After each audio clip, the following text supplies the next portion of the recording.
ദീപകം ഹൃദയോദ്ദീപകം ജീവദായകം.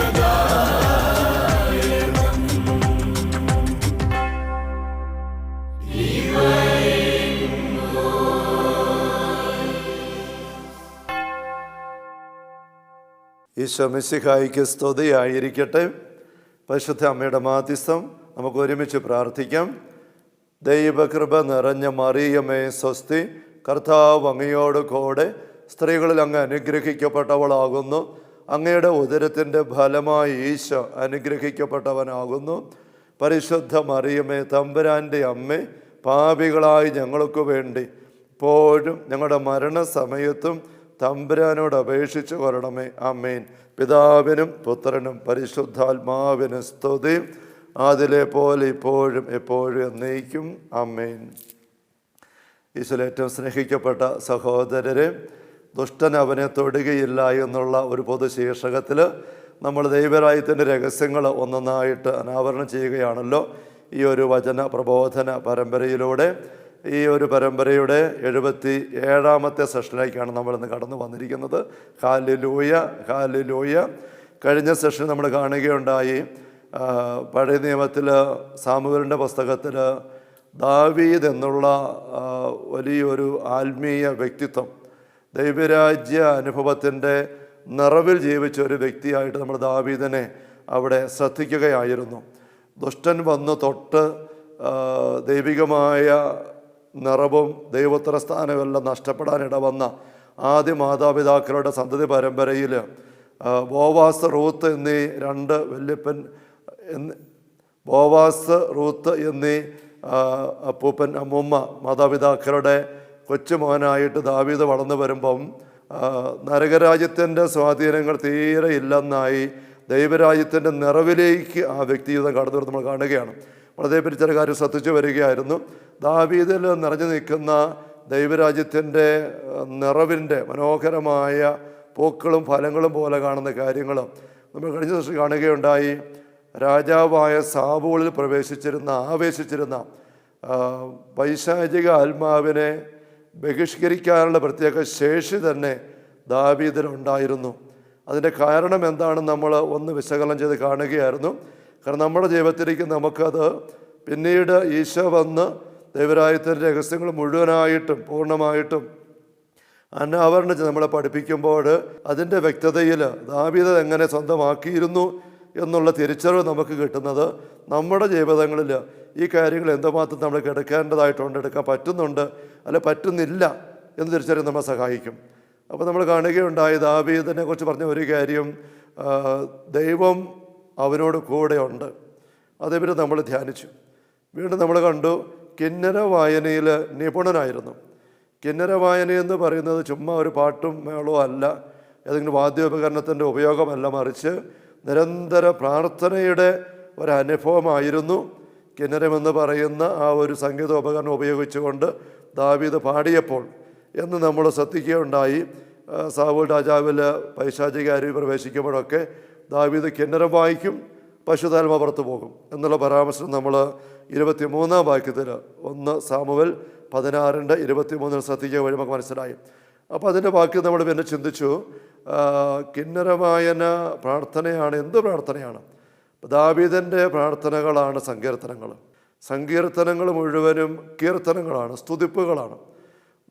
സങ്കീർത്തനങ്ങളുടെ ഒരു പഠനപരമായ സമീപനം നമ്മൾ എടുത്തതിലേക്ക് ഇറങ്ങിക്കഴിഞ്ഞാൽ നമുക്ക് കാണാം, സ്തുതിപ്പിൻ്റെ സങ്കീർത്തനങ്ങളുടെ ഒരുപാട് ഗണങ്ങളാണ് സങ്കീർത്തനങ്ങളുടെ ഏതാണ്ട് സിംഹഭാഗവും വരുന്നത്. അതേസമയം നമ്മൾ കഴിഞ്ഞ സെഷനിൽ 2 പ്രത്യേക സങ്കീർത്തനങ്ങൾ ദാവീദ് എന്താണ് സ്തുതിപ്പ് വഴിയായിട്ട് പിശാചുക്കളുടെ മേൽ വിജയം നമുക്ക് ലഭിക്കുന്നതിൻ്റെ കാരണമായിട്ട് ചൂണ്ടിക്കാണിക്കുന്നത് എന്നതിനെ വ്യക്തമാക്കിക്കൊണ്ട് ശ്രദ്ധിക്കുകയുണ്ടായി. 149-ൻ്റെ 5, 6, 7 വാക്യങ്ങളും സങ്കീർത്തനം 8-ൻ്റെ 2-ാം വാക്യവും അത് വെച്ച് നമ്മൾ കാണുകയുണ്ടായി. സ്തുതിച്ച് പ്രാർത്ഥിക്കുന്ന വ്യക്തി പൈശാചിക അരൂപികളെ ബഹിഷ്കരിക്കുന്ന വ്യക്തിയാണ്. ഈ പൈശാചിക അരൂപികളുടെ മേൽ ആധിപത്യം നേടുന്ന വ്യക്തിയാണ്, നിശബ്ദരാക്കുന്ന വ്യക്തിയാണ്. പൈശാചിക അരൂപികളെ കടന്നു വരാൻ പറ്റാത്ത രീതിയിൽ നമുക്ക് അവയ്ക്കെതിരെ സംരക്ഷണത്തിൻ്റെ കോട്ടയെടുക്കുന്ന വ്യക്തിയാണ് എന്ന് നമ്മൾ കാണുകയുണ്ടായി. ഇനി നമ്മൾ ഈ ഒരു സെഷനിൽ കാണുന്നത് സ്തുതിപ്പിനെ കുറിച്ച് നമ്മൾ നേരത്തെയും ഈ ഒരു പരമ്പരയിൽ കണ്ടിട്ടുണ്ട്. അത് നമ്മൾ എത്ര ആവർത്തിച്ച് കണ്ടാലും അധികമാവുകയില്ലാത്ത ഒരു വചന വെളിപ്പെടുത്തലിൻ്റെ മേഖലയാണത്. കാരണം നമുക്ക് സ്വർഗത്തിന് ചേർന്ന, സ്വർഗീയ പിതാവിന് ചേർന്ന മക്കളായിട്ട് ഭൂമിയിൽ ജീവിക്കാൻ ആണ് നമ്മൾ വിളിക്കപ്പെട്ടിരിക്കുന്നത്. അതിന് പകരം നരകരായത്തിന് മക്കളായി സാത്താൻ്റെ പീഡയ്ക്കിരയായി ദുഷ്ടനാൽ ഉപദ്രവിക്കപ്പെടുന്ന അവസ്ഥയിൽ അതല്ല. നമ്മുടെ ഈ പ്രബോധന പരമ്പര തന്നെ മെയിൻ തീം അതാണല്ലോ, ദുഷ്ടൻ അവനെ തൊടുകയില്ല. വചനവാഗ്ദാനമാണ്. അപ്പം അങ്ങനെ നമുക്ക് ഈ ഭൂമിയിലാകാൻ പറ്റും. അതെങ്ങനെ ആകാൻ പറ്റും? അവിടെ ദാവീദ് വഴി പരിശുദ്ധർ പഠിപ്പിക്കുന്ന കാര്യം നമ്മളിവിടെ ശ്രദ്ധിക്കുകയാണ്.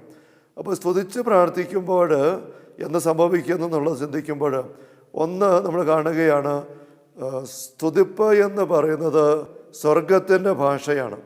സ്വർഗത്തിൽ നിരന്തരം സംഭവിക്കുന്നതായിട്ട് നമുക്ക് മനസ്സിലാക്കാൻ സാധിക്കുന്നത് ചില സ്വർഗീയ ദർശനങ്ങളിലൂടെയാണല്ലോ. സ്വർഗീയ ദർശനങ്ങൾ ബൈബിളിൽ നമ്മൾ കാണുന്ന അവസരങ്ങൾ നോക്കുമ്പോൾ, ഉദാഹരണത്തിന് ഏശയ്യായുടെ പുസ്തകം 6-ാമത്തെ അധ്യായത്തിൽ ഏശയ്യായുടെ ദൈവവിളിയെക്കുറിച്ചുള്ള വചന പരാമർശന ഭാഗമാണ്. അവിടെ നമ്മൾ കാണുന്നത് അദ്ദേഹം പ്രവാചകൻ ദേവാലയത്തിൽ പ്രാർത്ഥനയിലായിരിക്കുമ്പം വലിയൊരു ദർശനമുണ്ടാകുന്നു. ആ ദർശനത്തിൽ സ്വർഗമാണ് കാണുന്നത്. അപ്പോൾ സ്വർഗത്തിൽ വലിയൊരു സിംഹാസനസ്ഥനായി ദൈവമായ കർത്താവ് ഉപവിഷ്ടനായിരിക്കുന്നു. ദൈവത്തിന് ചുറ്റും മാലാഖമാരിങ്ങനെ നിരന്തരം സ്തുതിച്ചുകൊണ്ടായിരിക്കുന്നു. പ്രത്യേകിച്ചും ശ്രാപ്പേന്മാർ ഇങ്ങനെ ആ സിംഹാസനത്തിന് ചുറ്റും നിന്നുകൊണ്ട് നിരന്തരം ദൈവത്തെ പാടി സ്തുതിക്കുന്നു. പരിശുദ്ധൻ പരിശുദ്ധൻ പരിശുദ്ധൻ, ഹോളി ഹോളി ഹോളി, അങ്ങനെ പാടി സ്തുതിക്കുകയാണ്. ശക്തമായ സ്തുതിപ്പാണത്, ചെറിയ സ്തുതിപ്പൊന്നുമല്ല. അവിടെ യെശയ്യാ എഴുതിയിരിക്കുകയാണ് 4-ാമത്തെ വചനം, യെശയ്യാ 6 4-ാം വചനം, അവയുടെ ശബ്ദഘോഷത്താൽ, ഇത് സ്തുതിക്കുന്ന ശ്രാപ്പന്മാരുടെ ശബ്ദഘോഷത്താൽ പൂമുഖത്തിൻ്റെ അടിസ്ഥാനങ്ങൾ, ദേവാലയത്തിൻ്റെ ഭൂമുഖത്തിൻ്റെ അല്ലെങ്കിൽ മോണ്ടളത്തിൻ്റെ അടിസ്ഥാനങ്ങൾ ഇളകുകയും ദേവാലയം ധൂമപൂരിതമാവുകയും ചെയ്തു. ധൂമപൂരിതമായി. അപ്പോൾ ദേവാലയത്തിൻ്റെ മോണ്ടളത്തിൻ്റെ അടിത്തറ ഇളകാൻ മാത്രം നമ്മൾ ഓർക്കണം. യെശയ്യാ ഇവിടെ ഒരു ദർശനം കാണുകയാണ്. സ്വർഗ്ഗം ഇവിടെ ഇറങ്ങി വന്നതല്ല, മാലാഖമാരെല്ലാം കൂടെ ഇവിടെ വന്നിട്ട് ഈ ദേവാലയത്തിൽ വെച്ച് ദൈവത്തെ പാടി സ്തുതിക്കുന്നതല്ല, ഒരു ദർശനം കാണുന്നതേ ഉള്ളൂ. കാണുന്ന ദർശനത്തിൻ്റെ ശബ്ദഘോഷം, ആ ദർശനം സംഭവിക്കുന്ന സ്ഥലം ദേവാലയത്തിൻ്റെ പൂമുഖത്തിൻ്റെ അടിത്തറ ഇളക്കി എന്ന് പറയുമ്പോൾ എത്ര ശക്തമായ ശബ്ദഘോഷമാണ് അവിടെ മുഴങ്ങുന്നത്. അതാണ് യെശയ്യാ അനുഭവിക്കുന്നത്, ധൂമപൂരിതമായി. അതുപോലെ ഒരുപക്ഷെ ഞാൻ വിചാരിക്കും, അടിത്തറ ഇളകിയെന്ന് പറഞ്ഞപ്പം പൊടി ഇളകിയിട്ട് അന്തരീക്ഷം മുഴുവനും ധൂമം നിറഞ്ഞതാണോ? നമുക്ക് വചനത്തിൻ്റെ പരാമർശങ്ങൾ കാണുമ്പം നമുക്ക് നേരെ അതിനപ്പുറം അങ്ങോട്ട് കൊണ്ട് അറിഞ്ഞുകൂടാം. ധൂപാർച്ചന സ്വർഗത്തിലെ ആരാധന ഭാഗമായിട്ട് നമ്മൾ കാണുന്നു. ഇവിടെ ദേവാലയത്തിൽ പക്ഷേ ദർശനം മാത്രമേ ഉള്ളൂ. എന്നിട്ടും ഇവിടെ നമ്മൾ ശ്രദ്ധിക്കുന്നൊരു കാര്യം, ഇതേ രംഗം തന്നെ പിന്നീട് നൂറ്റാണ്ടുകൾക്ക് ശേഷം യോഹന്നാൻ അപ്പസ്തോലന് പത്മോസ് ദ്വീപിൽ വെച്ച് ഉണ്ടാകുമ്പോൾ, സ്വർഗദർശനം ഉണ്ടാകുമ്പോൾ, അവിടെ വെളിപാട് പുസ്തകത്തിൻ്റെ 4-ാമത്തെ അധ്യായത്തിൽ നമ്മൾ കാണുന്നത് ക്രോബേന്മാർ, ശ്രാപ്പേന്മാർ, മാലാഖ വൃന്ദങ്ങൾ, മുഖ്യദൂതന്മാർ, ഇങ്ങനെയുള്ള മാലാഖമാർ, ഒപ്പം ശ്രേഷ്ഠന്മാർ 24 പേര്, ഇവരെല്ലാവരും കൂടെ ദൈവത്തെ നിരന്തരം സ്തുതിക്കുകയാണ്. അങ്ങനെ സ്തുതിക്കുമ്പോൾ പരിശുദ്ധൻ പരിശുദ്ധൻ പരിശുദ്ധൻ, അവിടെ പറഞ്ഞിരിക്കുന്ന രാപകൽ ഇടവിടാതെ അവ ഉദ്ഘോഷിക്കുന്നു, പരിശുദ്ധൻ ആയിരുന്നവരും വരാതിരിക്കുന്നവൻ പരിശുദ്ധൻ. അപ്പോൾ രാപകൽ ഇടപെടാതെയാണ്. അപ്പം അതിൻ്റെ ഒരു നേരിയ ഒരു ഗ്ലിംസ്, ഒരു കാഴ്ച, ഒരു മിന്നലൊളി കാഴ്ച, അതുമാത്രമാണ് യെശയ്യായ്ക്ക് കിട്ടിയത്. പുതിയ നിയമത്തിൻ്റെ അവസാനത്തിലേക്ക് വരുമ്പോൾ യോഹന്നാൻ സുവിശേഷകന് കുറേ കൂടെ വിശദമായ കാഴ്ച കിട്ടുകയാണ്. രാപകൽ ഇടപെടാതെ ഇത്ര ശബ്ദഘോഷത്താൽ ഇങ്ങനെ സ്തുതിപ്പ് ഉയരുകയാണ്. യോഹന്നാൻ തൻ്റെ ദർശനങ്ങൾ തുറന്ന് പങ്കുവെക്കുമ്പോൾ വെളിപാടിൻ്റെ 19-ാം അധ്യായം നമ്മൾ ശ്രദ്ധിച്ചിട്ടുണ്ട്. അവിടെ സ്വർഗത്തിൽ ഉയരുന്ന വലിയ ശബ്ദമായിട്ട് ഹല്ലേലൂയ നമ്മൾ വായിക്കുന്നു.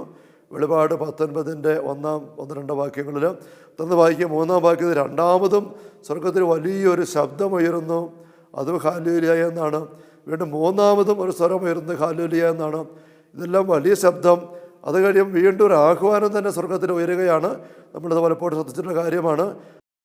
ആ ആഹ്വാനത്തിൽ ദൈവത്തിൻ്റെ സിംഹാസനത്തിൽ നിന്നും വലിയ അനൗൺസ്മെൻ്റ് ഉണ്ടാവുകയാണ്. ദൈവത്തിൻ്റെ ദാസരും അവിടുത്തെ ഭയപ്പെടുന്നവരും ചെറിയവരും വലിയവരും അതുങ്ങളെല്ലാവരും ദൈവത്തെ സ്തുതിക്കുവിൻ.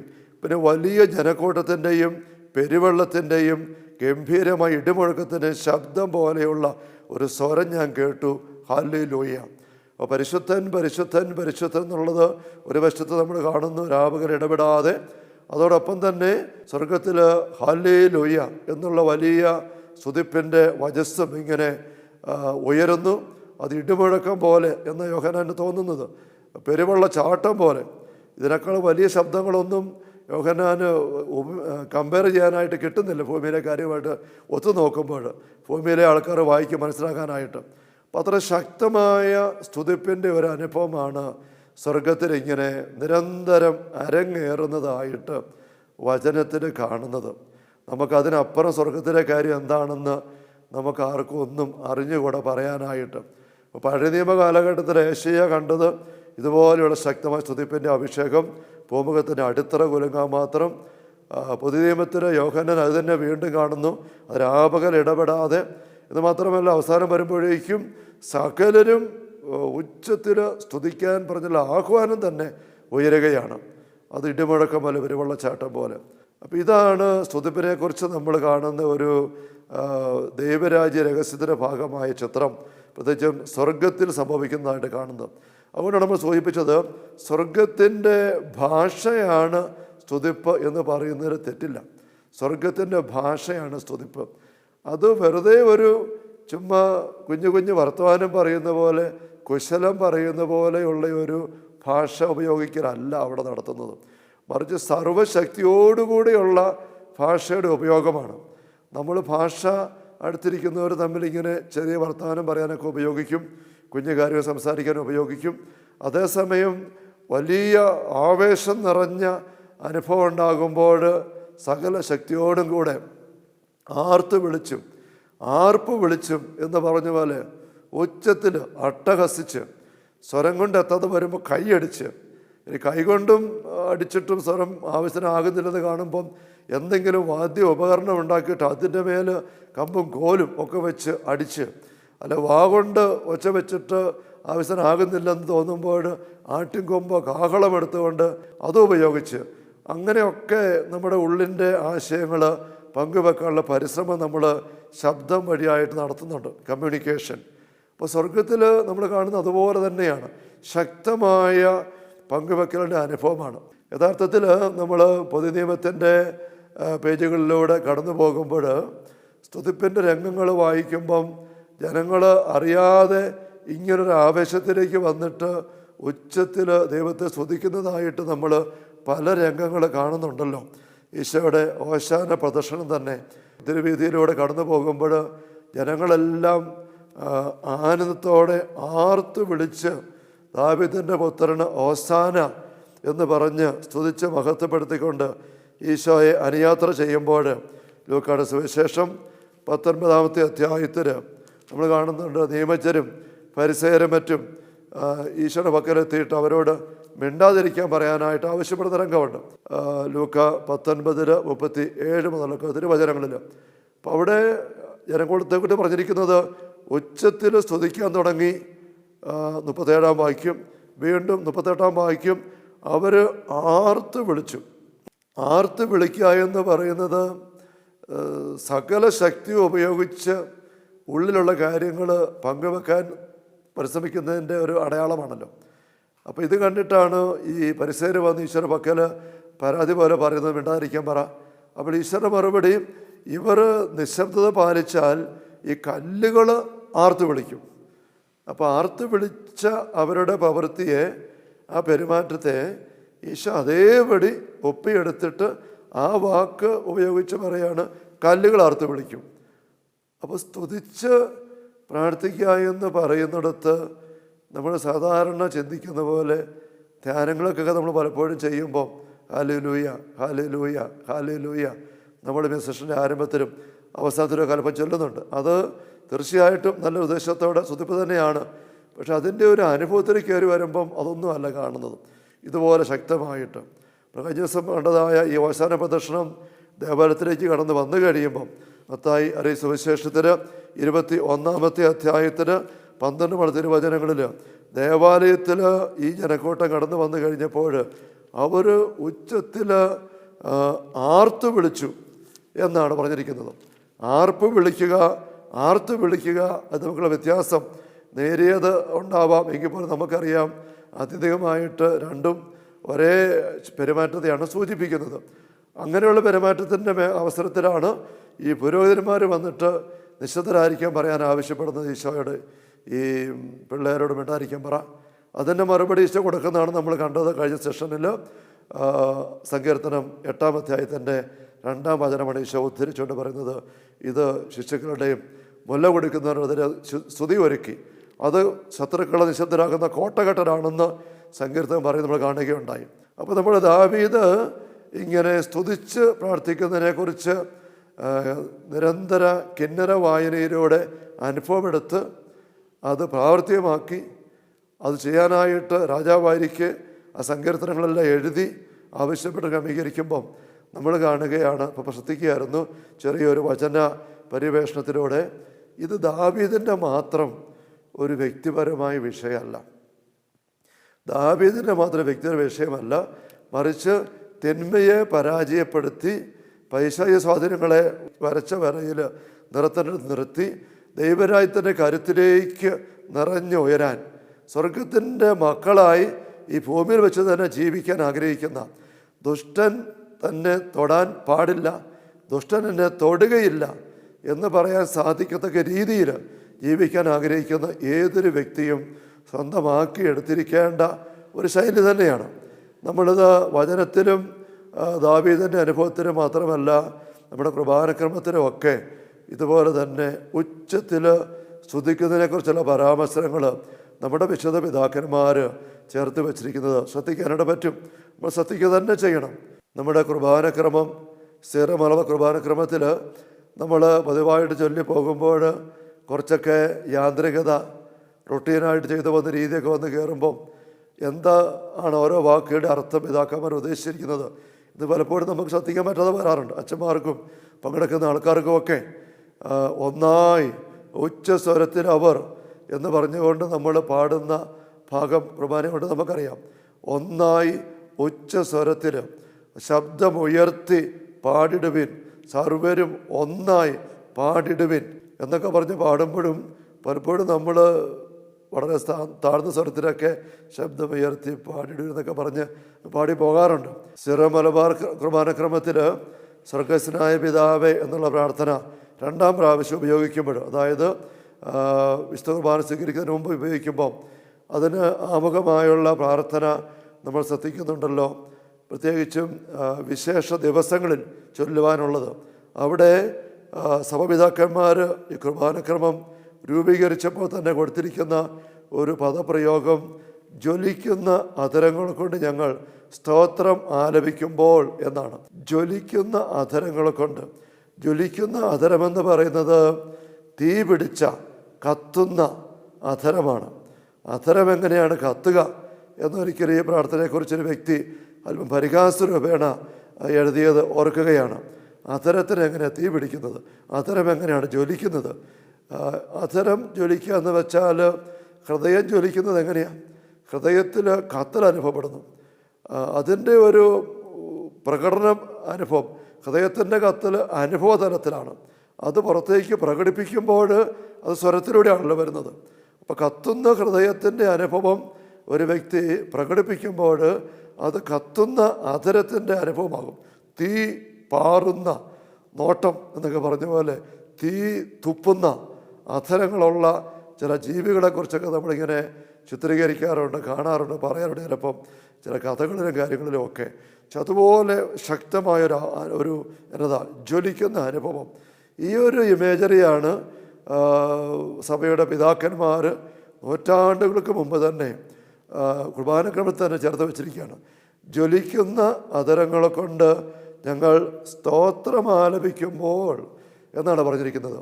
ജ്വലിക്കുന്ന അധരങ്ങളെ കൊണ്ട് കാറുമ്പോൾ, കൂകുമ്പോൾ, ഒച്ച വെക്കുമ്പോൾ, അട്ടഹസിക്കുമ്പോൾ എന്നല്ല, ജ്വലിക്കുന്ന അധരങ്ങളെ കൊണ്ട് ഞങ്ങൾ സ്തോത്രം ആലപിക്കുമ്പോൾ വീണ്ടും അങ്ങയുടെ കുരിശ് ഞങ്ങൾക്ക് സംരക്ഷണമായി ഭവിക്കട്ടെ. കണ്ടോ?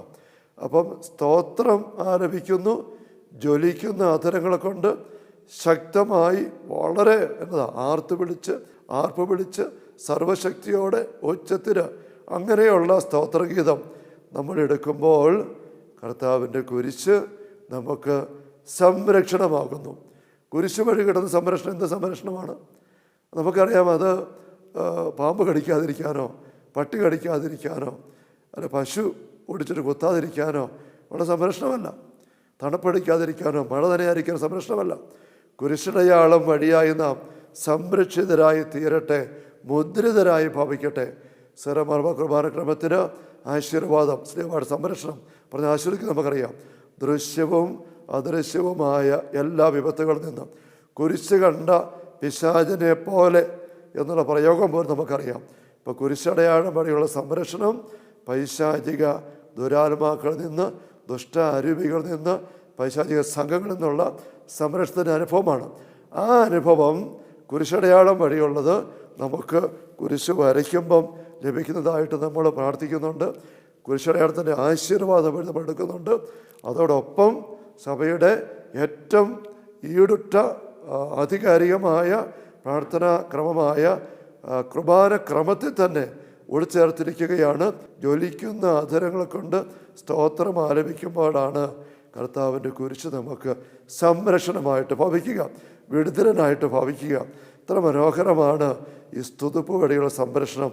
നമ്മൾ ഈ സെഷനിൽ നിരീക്ഷിച്ചത് വചനത്തിൽ ആഴപ്പെട്ട് കിടക്കുന്നത്, കുർബാനക്രമത്തിൽ ആഴപ്പെട്ട് കിടക്കുന്നത്, അത് ദാവീദ്, വലിയ പുണ്യപുരുഷ ദാവീദ് മഹാത്മാവ് തിരിച്ചറിഞ്ഞ് പങ്കുവച്ചിരിക്കുന്നത്. അപ്പോൾ ദാവീദ് എന്ന വ്യക്തി ദൈവത്തിൻ്റെ ആത്മാവ് കൂടെയുള്ള ആളായിട്ട് സാവൂൽ രാജാവിലെ പിശാചിനെ ബഹിഷ്കരിക്കാനുള്ള ശേഷി നേടിയതിൻ്റെ ഒരു പ്രധാനപ്പെട്ട ഘടകം ഈ ശക്തമായ സ്തുതിപ്പിൻ്റെ അഭിഷേകമായിരുന്നു. ഈ സ്തുതിപ്പിൻ്റെ അഭിഷേകം നമ്മുടെ ജീവിതത്തിൻ്റെ ഭാഗമായിട്ട് മാറട്ടെ. Hallelujah, hallelujah, hallelujah. കർത്താവ് യേശു മിശിഹായുടെ സമൃദ്ധമായ കൃപയും അനുഗ്രഹങ്ങളും പിതാവായ ദൈവത്തിൻ്റെ അപരിമിതമായ സ്നേഹവും പരിശുദ്ധാത്മാവായ ദൈവത്തിൻ്റെ നിരന്തരമായ സാന്നിധ്യ സഹവാസവും സഹമുള്ള സഹോദരരെ നാം ഓരോരുത്തരോടും കൂടെ ഉണ്ടായിരിക്കട്ടെ, ഇപ്പോഴും എപ്പോഴും എന്നേക്കും. ആമേൻ. ഈശോ മിശിഹായ്ക്ക് സ്തുതിയായിരിക്കട്ടെ.